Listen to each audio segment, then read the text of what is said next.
Occasionally, an artist or a group will explode on the scene seemingly from out of nowhere. And their first album, their debut album, just takes you by surprise and blows you away. But now the next artist we're going to look at, who also had a phenomenal debut album, he's not really a rock and roller, and he's not from the UK. He's actually from Chicago, and he's a singer-songwriter.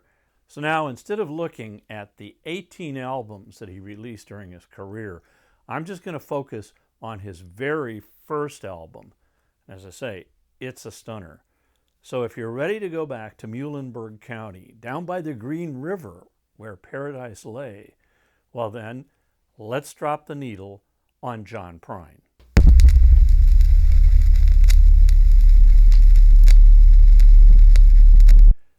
John Prine was a gifted singer-songwriter who came out of Chicago. And by the 1960s, he was a mailman. And what he would do when he was delivering the mail, making his rounds around Chicago, is two things. He would observe the people that he saw on his mail route, and he would write songs about them, which he would compose in his head as he was delivering the mail. He attended some open mic sessions at a club in Chicago called the Fifth Peg. After his first open mic performance, he was offered paying gigs. And then luck came his way. The famed Chicago movie critic, Roger Ebert, happened to catch Prine's act one night and wrote him his first review. Ebert writes, Prine's lyrics work with poetic economy to sketch a character in just a few words. And that pretty accurately sums up how I feel about John Prine's songwriting.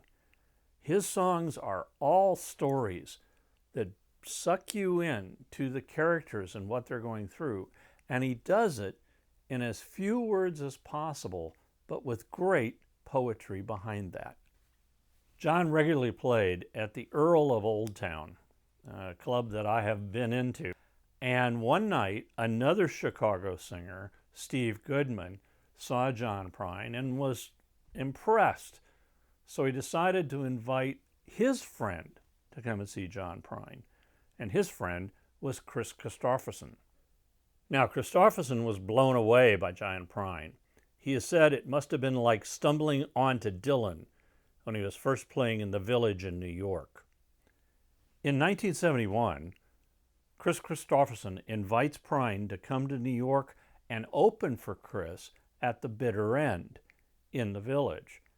And that night, Jerry Wexler, the producer from Atlantic Records, is in the audience. And he hears John Prine and signs him to a recording contract. John releases his first album, which is called John Prine, in October of 1971. Now, most of the songs on this album are only 3 chords, and a lot of the songs are in the same key. It's basically G, C, and D7 or D. Now, that simplicity is part of its charm, but it's also, I think, part of its curse, because you might tend to just dismiss the album and Prine as being very, very simple. But there's a whole lot more behind that simple approach. Here are the tracks on the album, and there really aren't any bad tracks, and some of them are just stunning. I say, great songs, and if you've never heard this album, or it's been a while since you have, you owe it to yourself to take the time, because as John sings, it's pretty good. The album kicks off with a song called Illegal Smile. And I love this lyric. A bowl of oatmeal tried to stare me down and won. It was 12 o'clock before I realized I was having no fun. Ah, but fortunately, I have the key to escape reality. And you may see me tonight with an illegal smile. It don't cost very much, but it'll last a long while. Won't you please tell the man I didn't kill anyone? No, I'm just trying to have me some fun. And then it has that great closing, which I actually saw him do this song at the Troubadour, and it was amazing. You know, he goes, I'm just trying to have me some fun. And then the closing is, well done, hot dog bun. My sister's a nun. Brilliant. Next is Spanish Pipe Dream. And if you grew up at this time and you heard this song, you probably were going to sing the chorus because it pretty much grabs the whole hippie lifestyle. And the chorus goes like this: blow up your TV, throw away your paper, go to the country, build you a home, plant a little garden, eat a lot of peaches, try to find Jesus on your own. And that's the chorus. In the verse, John actually sings about meeting a topless dancer, and he knew she had something up her sleeve. And she's the one that convinces him to blow up the TV and move to the country. Next up is the great song, Hello in There. And John says this was inspired as he was delivering the mail, and he would go by and see these old people sitting on their porches or inside their windows, looking out the windows. And he just imagined that they wanted someone to say hello to them. Next up is a song called Sam Stone. And it's about a dedicated Purple Heart veteran who has a drug habit. And it contains this lyric: there's a hole in Daddy's arm where the money goes, and Jesus Christ died for nothing, I suppose.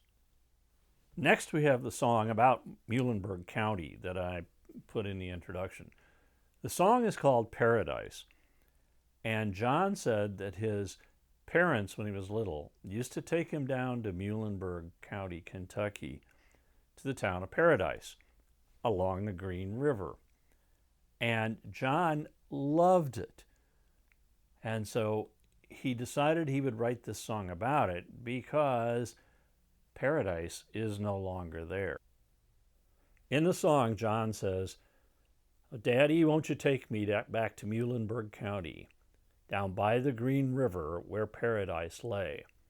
And then the daddy answers and says, I'm sorry, my son, you're too late in asking. Mr. Peabody's coal train has hauled it away. Side one of the album closes with the song Pretty Good. And this pretty much gives you a real good example of the dry, droll humor of John Prine. The closing lines are, I heard Allah and Buddha were singing at the Savior's feast, and up in the sky, an Arabian rabbi fed Quaker oats to a priest. Pretty good, not bad, they can't complain, 'cause actually all the gods are just about the same. And now we're going to flop the record over and get to side two. And it opens with the rollicking, your flag decal won't get you into heaven anymore. Check out the opening lyric. While digesting Reader's Digest in the back of a dirty bookstore, a plastic flag with gum on the back fell out on the floor. Now, John said that at this time, he noticed that a lot of magazines were putting American flags with adhesive in the back into the magazine. So you could take the flag and stick it on your car, stick it on your house, show how patriotic you were. And then you get the chorus. Your flag decal won't get you into heaven anymore. It's already overcrowded from your dirty little war. And Jesus don't like killing no matter what's the reason for. And your flag decal won't get you into heaven anymore. Another amazing song, and one of my favorite from John Prine, is Angel from Montgomery. And it starts with a line about, I am an old woman. Now, I don't know at this time that I had ever heard a young male sing a song starting by saying, I am an old woman, and put it from the woman's point of view. But that's exactly what John does. And this is an amazing song. All right, we're going to try a little experiment here. I've seen other people on YouTube and other channels where they'll play an instrument to demonstrate a song structure or something about the song. So that's what I'm going to try to do here. So YouTube, as you're monitoring this, this is for educational purposes only. This is so I can demonstrate the structure of this song. All right, so Angels from Montgomery, and as I said, John wrote it from the perspective of the old woman. It's in key of G, and I don't have John Prine's talent. I certainly don't have a very good voice anymore, and my guitar playing is a little rusty, but this will give you an idea. I am an old woman named after her mother. My old man's another child who's grown old. Okay, that's pretty straightforward. G, C, and D. But now watch what he does in this next verse. If dreams were lightning and thunder desire, this old house would have burned down a long time ago.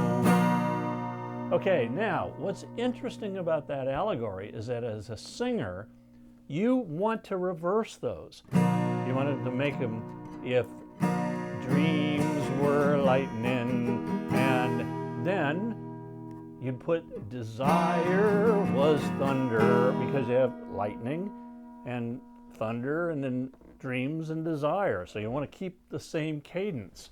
That's not what he does. Very clever songwriting. It keeps you on your toes when you are singing the song to do it the correct way. But now we get to the chorus. And watch this. Remember the song's in 3 chords, G, C, and D. Make me an angel that comes... Whoa, what's that? That's an F chord. Comes from Montgomery. Make me an angel that comes from Montgomery. But he only does it once.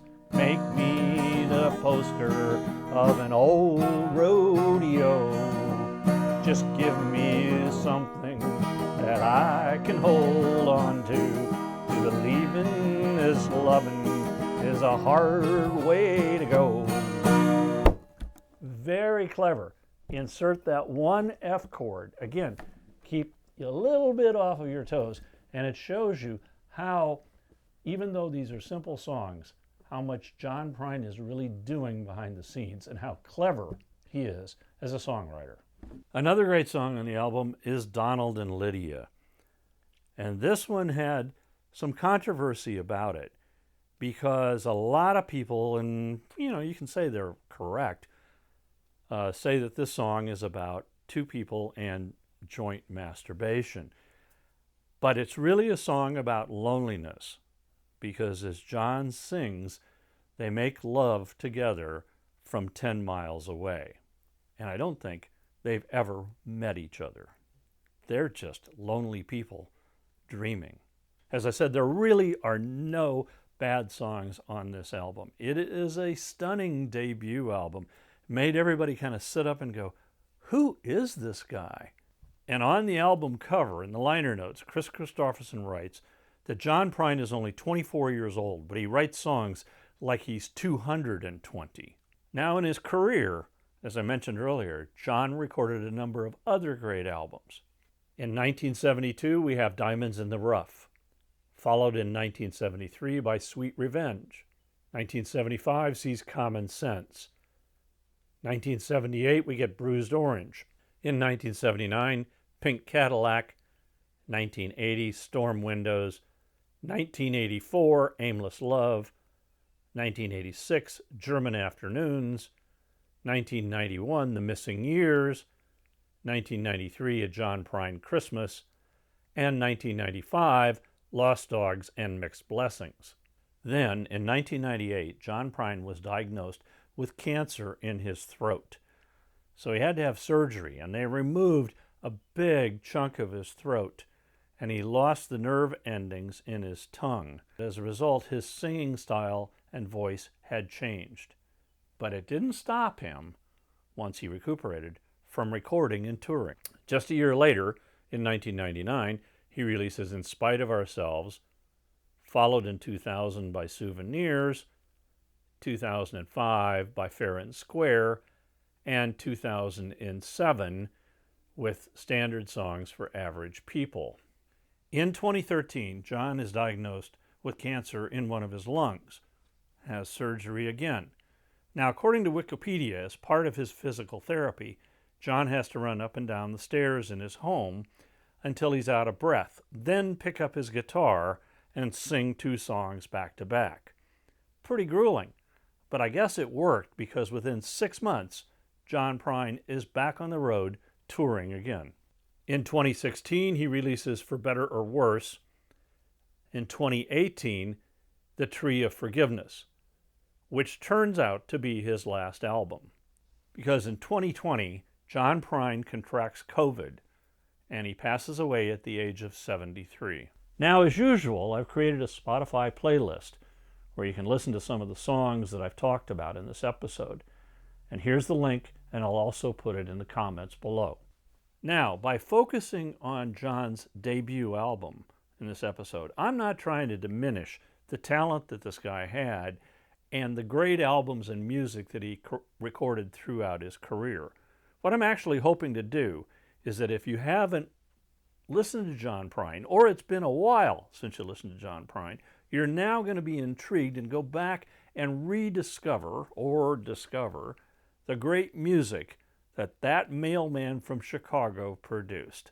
The music of John Prine. And you'll discover, as John says in his own words, it's pretty good. Not bad. I can't complain. Thanks for watching, and until next time, keep it rockin'. If you liked this episode, hit the like button, and you can also leave me a comment down below, and I'll respond to you. If you subscribe, we'll let you know when future episodes come out.